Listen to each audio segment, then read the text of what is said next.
ఈరోజు ఈ ప్రాంతంలో జరుగుతున్న రెవెన్యూ సదస్సుకు అధ్యక్షత వహించిన గౌరవ తహసీల్దార్ గారికి, ఈ కార్యక్రమానికి విచ్చేసిన గౌరవ శాసనసభ్యులు ఆంధ్రప్రదేశ్ తెలుగుదేశం పార్టీ అధ్యక్షులు శ్రీ పొల్లా శ్రీనివాస్ గారికి, గౌరవ జీవీఎంసీ పాలకవర్గ సభ్యులు రామారావు గారికి, స్టాలిన్ గారికి, గంధం శ్రీనివాస్ గారికి, అలాగే బీజేపీ అధ్యక్షులు కర్ణంరెడ్డి నరసింహరావు గారికి, అలాగే స్పెషల్ ఆఫీసర్ గారికి, పప్పు రాజారావు శంకర్ గారికి, వచ్చిన వారందరికీ కూడా ధన్యవాదాలు.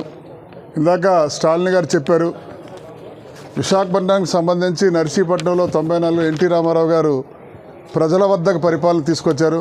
వాస్తవంగా రాష్ట్ర వ్యాప్తంగా నల్గొండ జిల్లా చిట్యాల మండలం ఉరిమిల్ అనే గ్రామంలో ఎన్టీ రామారావు గారు ప్రజల వద్దకే పరిపాలన అనే ఒక చారిత్రాత్మకమైన ప్రక్రియకు శ్రీకారం చుట్టిన చరిత్రను కూడా మా అందరం తీసుకోవాలి.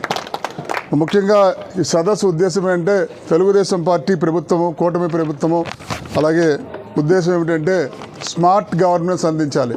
స్మార్ట్ అంటే సింపుల్గా ఉండాలి, మోరాలిటీగా ఉండాలి, రెస్పాన్సిబిలిటీగా ఉండాలి, ట్రాన్స్పరెన్సీగా ఉండాలి, అకౌంటబిలిటీ ఉండాలని, పారదర్శకమైన పరిపాలన అందించాలనే ఉద్దేశంతో ఈ రెవెన్యూ సదస్సు ద్వారా ప్రజల ముందుకు వచ్చామని చెప్పి ఈ సందర్భంగా తెలియజేసుకుంటూ, మరి ముఖ్యమంత్రి గారి సందేశాన్ని వినిపించే అవకాశం కల్పించినందుకు నేను ధన్యవాదాలు తెలియజేసుకుంటూ, మీ భూమి మీ హక్కు డిసెంబర్ 6 నుంచి జనవరి 6 వరకు రెవెన్యూ సదస్సులు. రాష్ట్ర ప్రజలందరికీ నమస్కారం అండి. మీ అందరూ ఆశలు, ఆశయాలు, ఆకాంక్షల మేరకు ఏర్పాటైన ప్రజాప్రభుత్వం ఇది. మీరు ఏ మంచినైతే కోరుకుని ఆశీర్వదించారో దాన్ని నెరవేర్చేందుకు ఈ ప్రభుత్వం కట్టుబడి ఉంది. అనుక్షణము మీ మంచి కోసం, మీ అభివృద్ధి కోసం, మీ సంక్షేమం కోసం, మీ రక్షణ కోసం ఈ ప్రభుత్వం శ్రమిస్తుంది. సంక్షేమము, అభివృద్ధి కార్యక్రమాలు చేపట్టడంతో పాటు ప్రజల ఆస్తుల రక్షణ కల్పించడమే ఈ ప్రభుత్వం ఒక ప్రత్యేక విధానం అని చెప్పి సందర్భంగా మనవి చేసుకుంటూ, మరి అందులో భాగంగానే గత ప్రభుత్వము ప్రజలకు భూములకు రక్షణ లేకుండా చేసి ల్యాండ్ టైటిలింగ్ యాక్ట్ను కూటమి ప్రభుత్వం అధికారం రాగానే రద్దు చేయడం కూడా జరిగింది. అలాగే మీ భూమి మీ హక్కు నినాదంతో భూములకి రక్షణ కల్పించేలా ల్యాండ్ గ్రాబింగ్ ప్రొహిబిషన్ యాక్ట్ను 2024 ప్రవేశపెట్టాం. దీన్ని కొనసాగింపుగా ఈ నెల 6వ తేదీ నుంచి వచ్చే నెల 8వ తేదీ వరకు అన్ని గ్రామాల్లో 33 రోజుల పాటు రెవెన్యూ సదస్సు నిర్వహిస్తున్నాం. ప్రజలకు భూమితో పాటు ఉండే అనుబంధం విడదీయ రానిది. ప్రతి కుటుంబం భూమి అనేది ఒక భరోసా, వారి బిడ్డల భవిష్యత్తు ప్రధాన ఆసరా. అందులో ప్రతి ఒక్కరికి భూమిని ప్రాణపాయంగా చూసుకుంటారు.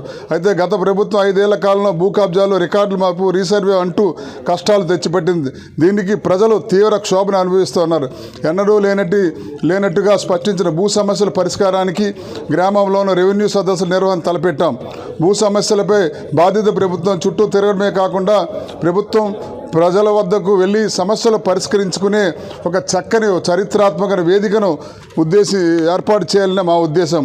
సదస్సు నిర్వహణ క్రమంలో ఇలా గ్రామ స్థాయిలో భూములకు సంబంధించి సమస్యలు పరిష్కరించేందుకు సంబంధిత శాఖల అధికారుల బృందం ప్రతి రెవెన్యూ గ్రామాన్ని సందర్శిస్తుంది. ఈ సమయంలో తమ భూములకు సంబంధించిన అభ్యంతరాలు భూ యజమానులు అధికారుల దృష్టి తీసుకురావచ్చు.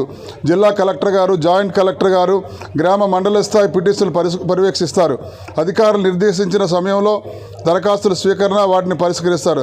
అన్ని పిటిషన్లు ఆర్టీజీఎస్ గ్రీవెన్సీ పోర్టల్లో ప్రత్యేకంగా తీర్చిదిద్దిన విండో నందు ఆన్లైన్ ద్వారా నమోదు చేస్తాం. అడంగల్ 1B రిజిస్టర్ 22A జాబితాలో అందుబాటులో ఉంచుతారు.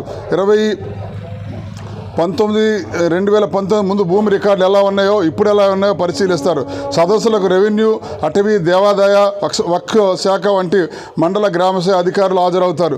భూ కొలతల్లో తేడాలు, సర్వే నెంబర్లో మార్పులు, వారసత్వ పేర్లు, సరిహద్దు సమస్య, భూ విస్తరణ తేడాలు, రీసర్వే రికార్డులు నమోదైన తప్పులు, కబ్జాలు, ప్రజలు కోల్పోయిన భూములు, అసైన్డ్ చుక్కల భూములు, పరాధీనంలో ఉన్నటువంటి వాటిపై వినతులు తీసుకుని పరిష్కారం చూపుతారు. గత ప్రభుత్వం అహంకారంతో తమ బొమ్మలు ముద్రించుకొని పాస్ పుస్తకాలు రద్దు చేసి ప్రభుత్వ రాజముద్రతో కొత్త పుస్తకాలు ఇచ్చే ప్రక్రియకు ఈ ప్రభుత్వం శ్రీకారం చుట్టింది. ప్రజలు ప్రభుత్వ ఆస్తుల రక్షణలో మన ప్రభుత్వం అత్యంత ప్రాధాన్యత ఇస్తుంది. మీ జీవనాధారమైన మీ భూమిని భద్రత కల్పించి బాధ్యత మాది అని మాట ఇస్తున్నాం. నేను కూడా స్వయంగా రెవెన్యూ సదస్సుకు హాజరవుతాను. ఈ సదస్సులను రాష్ట్ర ప్రజలంతా సద్వినియోగపరచుకోవాలని కోరుకుంటూ, మీ క్షేమము, మీ బిడ్డల బంగారు భవిష్యత్తు కాంక్షించే కూటమి ప్రభుత్వం ఎప్పటికీ మీ ఆశీస్సులు ఉండాలని కోరుకుంటూ, ఇట్లు భవదీయులు ఆంధ్రప్రదేశ్ రాష్ట్ర ముఖ్యమంత్రి వర్యులు శ్రీ నారా చంద్రబాబు నాయుడు గారు.